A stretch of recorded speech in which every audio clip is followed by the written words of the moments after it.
Bonsoir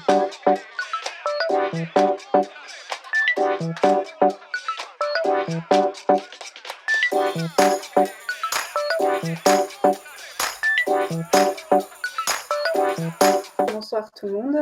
Merci une fois de plus de donner du temps et de la place aux soins oncologiques de support lors de ces soirées. Alors, on va commencer par un peu l'incontournable de ce qui est ressorti en tout cas sur les soins de support sur cet ASCO virtuel, la place des outils connectés dans le parcours patient, avec 3 études que je vais vous présenter rapidement, mais la principale qui est donc l'étude CAPRI, qui a évalué sur une période de 6 mois pour des patients ayant un cancer, une tumeur solide avancée, sous traitement oral, qui a évalué la place et l'utilisation d'une application dédiée associée à une prise en charge par une infirmière de coordination versus une prise en charge standard. Ils ont regardé effectivement au bout de 6 mois une donnée importante qui est la dose intensité relative, le degré d'adhérence à ce programme, la qualité de vie, l'impact sur les hospitalisations, le ressenti patient et aussi la réponse, la PFS et la survie. Ce qu'on peut voir, c'est que l'objectif principal, qui était donc la dose intensité relative, clairement et nettement amélioré par l'utilisation de cette application et de ce suivi IDEC par rapport à une prise en charge standard. Les objectifs secondaires, qui étaient donc les toxicités de grade supérieur à 3, sont aussi diminuées. Les hospitalisations sont moins nombreuses et le ressenti patient est bien meilleur avec un impact sur la qualité de vie. Pas encore d'impact sur la survie, mais en tout cas, par cet objectif de dose intensité relative, vraiment un impact sur la prise en charge des patients. Une deuxième étude, cette étude qui évaluait l'envoi d'un SMS à 7 jours post-chimiothérapie pour évaluer les nausées-vomissements chimio-induits et, s'il y avait besoin, orientait vers un pharmacien pour adapter le traitement antiémétique. Ce qu'on retrouve, ils ont évalué effectivement le retentissement sur le passage aux urgences, sur les nausées bien évidemment, et puis effectivement les passages aux urgences pour nausées étaient diminués. Une fois de plus, une bonne adhésion des patients qui ont vraiment adhéré à cette proposition, et on remarque un taux de diminution de passage aux urgences, mais pas d'impact sur le taux d'hospitalisation ou le taux de passage aux urgences spécifiquement pour nausées. Donc ça peut se discuter, mais en tout cas, le taux de passage aux urgences globales était diminué.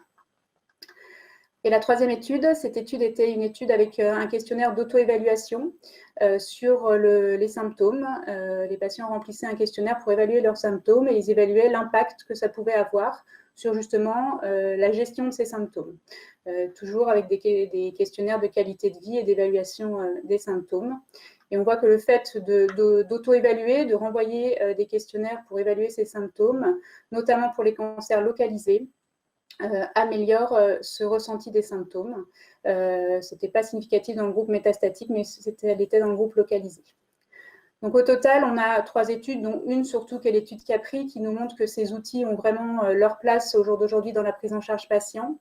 Ce qu'il ne faut pas oublier, c'est qu'effectivement, ces outils améliorent la communication, rendent le patient effectivement acteur de sa prise en charge, mais que derrière, il faut aussi des ressources humaines, et notamment, il y avait effectivement cette infirmière de coordination, et qu'il faut du personnel soignant dédié derrière pour la gestion de ces applications. Ensuite, de manière assez incontournable, on ne peut plus trop parler de soins de support sans parler de sarcopénie au jour d'aujourd'hui.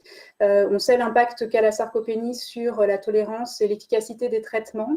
Alors, 2 études, la première qui est celle que je vous présente là, qui est de par la population cible intéressante, c'est-à-dire qu'ils ont regardé la sarcopénie dans une population de patients inclus dans les essais de phase 1. C'était des essais comprenant à la fois des immunothérapies ou des traitements hors immunothérapie.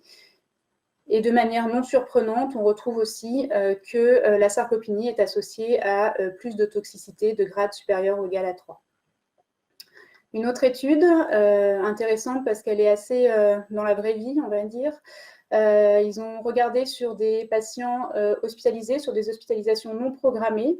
Ils ont regardé un peu l'évolution de ces patients en termes de données cliniques, mais aussi en termes d'évolution, de durée de séjour, de réhospitalisation et de décès. Ils ont regardé donc ces patients en fonction, ils ont regardé s'ils étaient sarcopéniques ou pas, en fonction d'un scanner qui était fait dans les 45 jours avant l'hospitalisation. Et donc, ils ont retrouvé qu'il y avait 64% de ces patients qui étaient sarcopéniques, ce qui est quand même assez important, et ce qui correspond à ce qu'on retrouve dans les études. Et donc, en fonction, ils ont regardé, selon s'ils étaient sarcopéniques ou non, leur évolution au cours de ces hospitalisations. Et on retrouve que la sarcopénie a un impact important, puisqu'on retrouve une diminution de la survie globale, on retrouve une augmentation de la durée de séjour, une augmentation des réadmissions ou des décès à 90 jours, et puis une altération clinique. Voilà. Donc vraiment, on connaît l'impact sur les traitements et on voit aussi l'impact sur l'hospitalisation, les réhospitalisations, ce qui est aussi quelque chose d'important dans notre vie de tous les jours. Un petit mot de maladie thromboembolique veineuse avec l'étude PERSEO qui a permis de valider de manière prospective un score de risque qui est le score Epiphany, que l'on connaissait déjà, et qui est en fait un score qui va pouvoir nous aider dans la prise en charge lors d'un diagnostic d'embolie pulmonaire chez un patient ayant un cancer.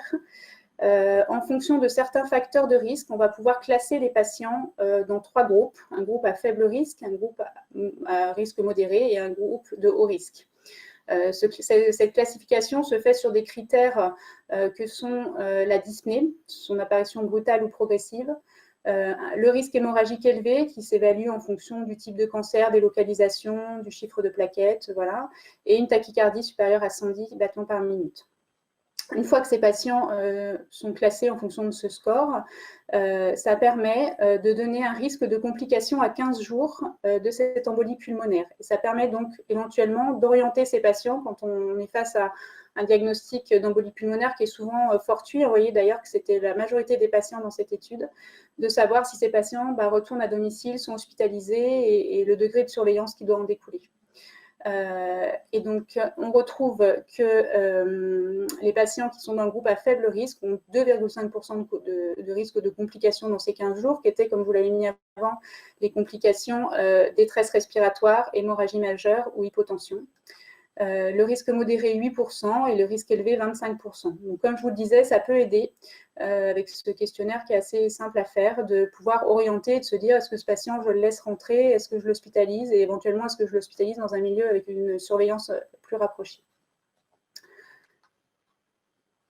On va parler un peu de nausées, vomissements et donc de la place du cannabis thérapeutique dans la prise en charge des nausées, vomissements chimio-induits réfractaires, avec une étude de phase 2 qui a donc évalué chez des patients qui recevaient une chimiothérapie moyennement ou hautement émétisante et qui présentaient des nausées, vomissements réfractaires, c'est-à-dire avec un traitement bien conduit auparavant et pour une fois, ils avaient un traitement effectivement bien conduit puisque 100% des patients avaient reçu corticoïdes plus cétron et 80% avaient aussi un inhibiteur de la neurokinine 1.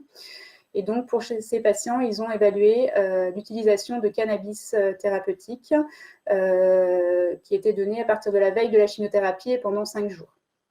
Ils ont donc bien entendu évalué le retentissement sur les nausées et vomissements. Ils ont évalué aussi une donnée qui est la préférence patient, et donc on voit que clairement les patients ont préféré prendre du cannabis que le placebo.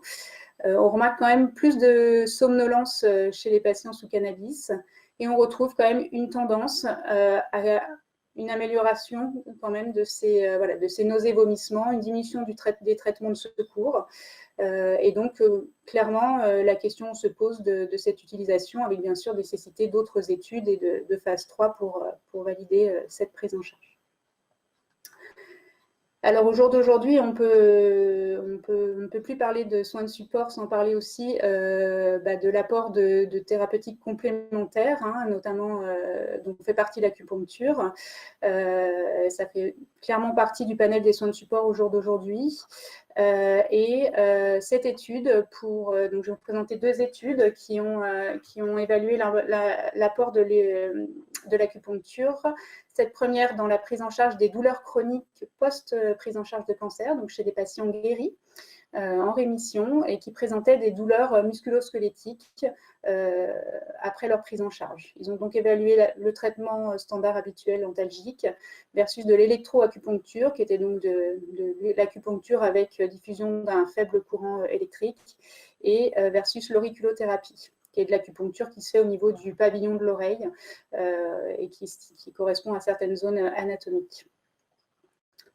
Et donc, on retrouve que sur ce critère de douleur chronique post-cancer, clairement, l'acupuncture fait mieux qu'un traitement antalgique standard, avec l'électroacupuncture qui fait un peu mieux que l'auriculothérapie, mais clairement, c'est une approche qui peut être envisagée.